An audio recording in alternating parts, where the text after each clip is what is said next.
Today we're going to talk about some of the key fundamentals that you need to understand before you start investing. Let's get into it.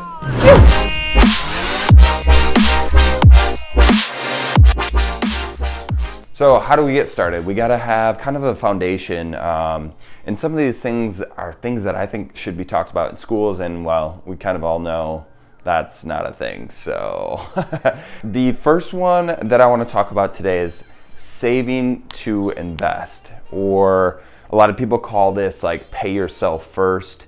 This is something that I've never heard of until I started investing in.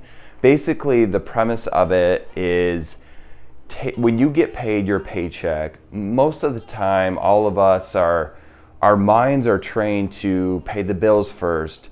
You know, pay your car insurance, pay for all your utilities, everything first, and then what's left over is what you have to fun coupons.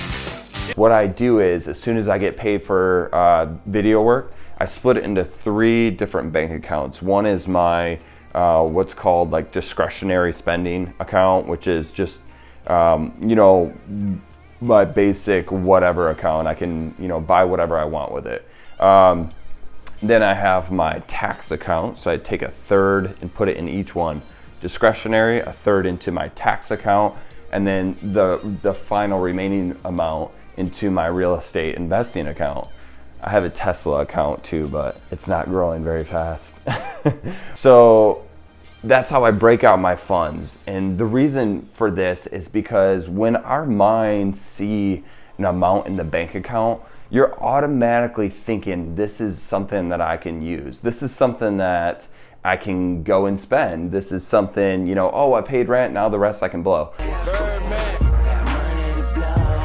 The reason that maybe you haven't started yet is because there's not enough of that. There's not enough capital in there to start investing. So what we got to do is train our minds to say, okay, I got paid. I can't see a third of this. This is going into the investment account. Most people don't work for themselves, so don't worry about a tax account. Just split it up, but take a large portion of your income and dedicate that to saving. This is vital for you to start and not only get moving in the investment, lane, because like I talked in the previous video, you're never going to get rich by working a 9-to-5, and you're never going to get rich, obviously, without investing. So you got to start with investing. Right. Anyway, so the first one, we need to focus on paying yourself first. That's number one. You want to pay yourself first before you pay all those bills, before you do anything else. A lot of people talk about putting 10% of your income aside. I think you could easily put 30%, easily. And that's generous. I mean, depending on what you make in your situation, kids, family, whatnot, it all varies for every single person. But if you're single and you're like me, where you don't have a ton of expenses, I mean, this number could easily get up to 50%.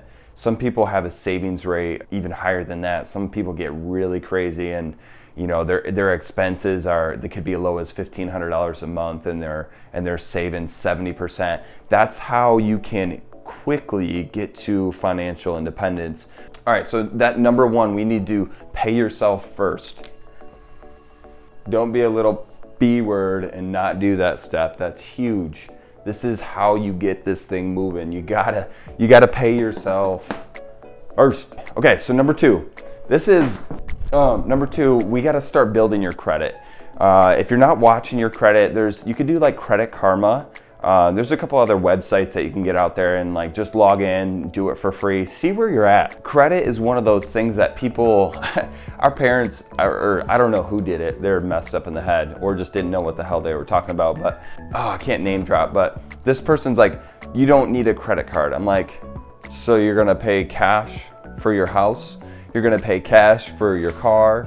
You're gonna pay cash for everything? Like you'll never have anything if that's the case. Like you need credit. So then you can go out and borrow money. Using other people's money is the real way to get rich fast. So credit is kind of using other people's money / leveraging, lending, getting people to give you money because you show that you're a good person to give money to. So credit is huge. That's number two here. But the thing that you need to do is if you don't have credit cards right now, you need to immediately go open one. And then shortly after, you need to open 2 more. And the reason is, when people look at your credit, they're looking at how many lines of credit you have. They look at what's called your utilization rate, which is basically if you have a credit line of $1,000, you want to be below 30% utilization. So you're not utilizing your full line of credit. You're just using this lower half. So 30% or less. So $300 or less of that $1,000. You want to stay below that amount.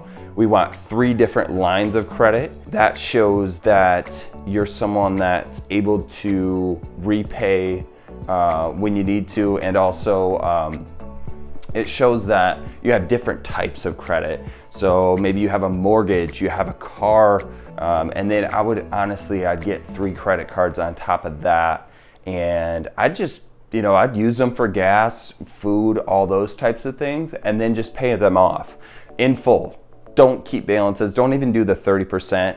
Always make sure you also have the automatic pay set up too, so you don't miss anything. This is huge. A lot of people don't do this, and I'm like, so you log into your account every month and then like pay your bill every month?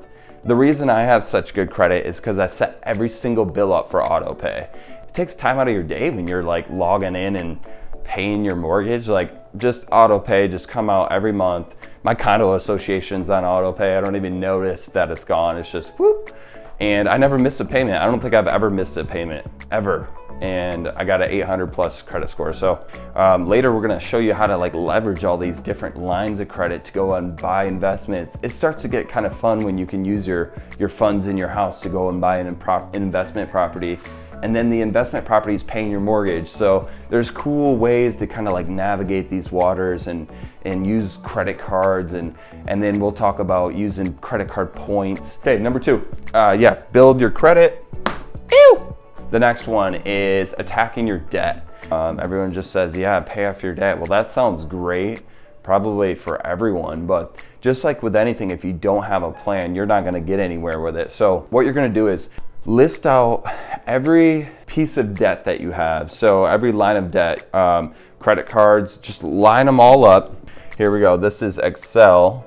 We're gonna put all the debts over here, all your credit in the left far column. So everyone, Chase, your mortgage, student loans, okay? And then we're gonna put the APR, the interest rate that they're at, 5, 10, 20, Apple credit cards, probably like 25.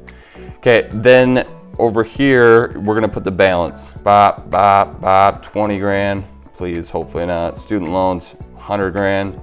They robbed us all. All right, so then we're going to hit the little button up here that says sort by highest APR.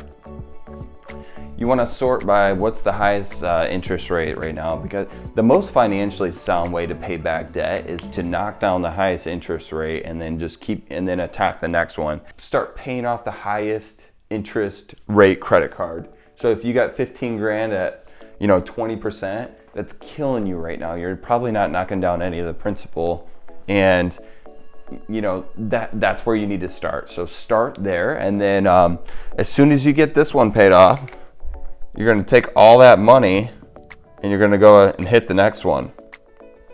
You're going to continue doing this. Don't worry so much about your student loans. If that's like your only bill that you have right now, that's not going to kill you. Most of those are usually under 5%.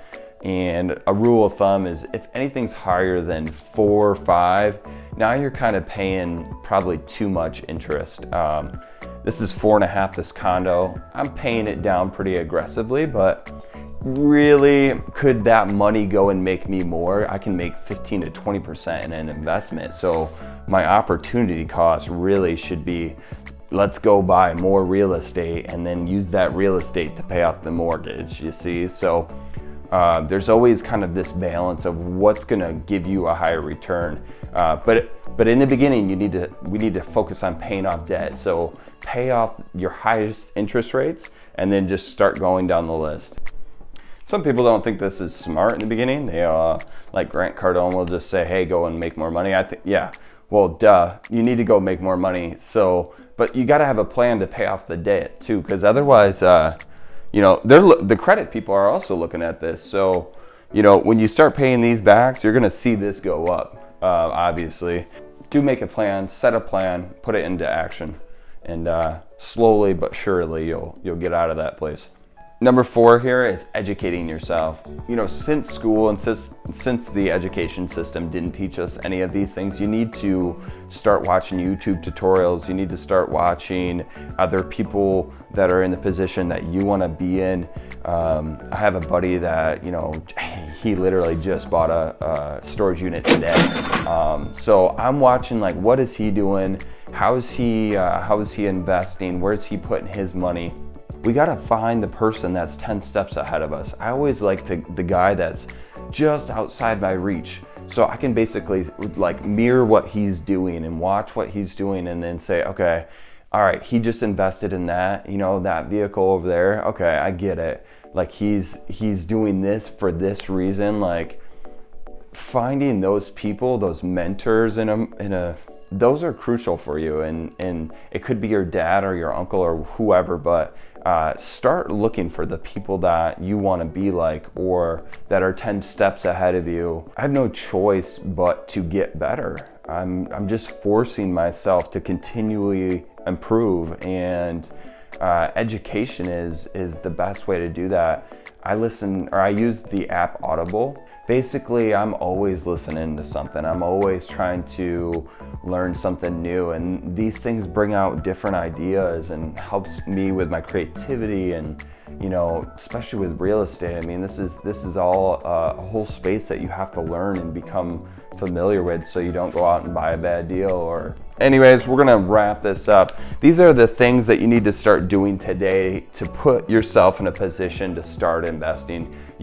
Don't go out and buy a property without, having these things in order. This is like these things should be just part of your life. It shouldn't be something that you're just learning how to, improve your credit. You shouldn't really have any debt, and depending on where you're at in your life, you should, there's good debt and there's bad debt. We'll talk about that later, but really, do you got credit card debt? If you do, that's an issue. And then education is something that should be just a way of life as well.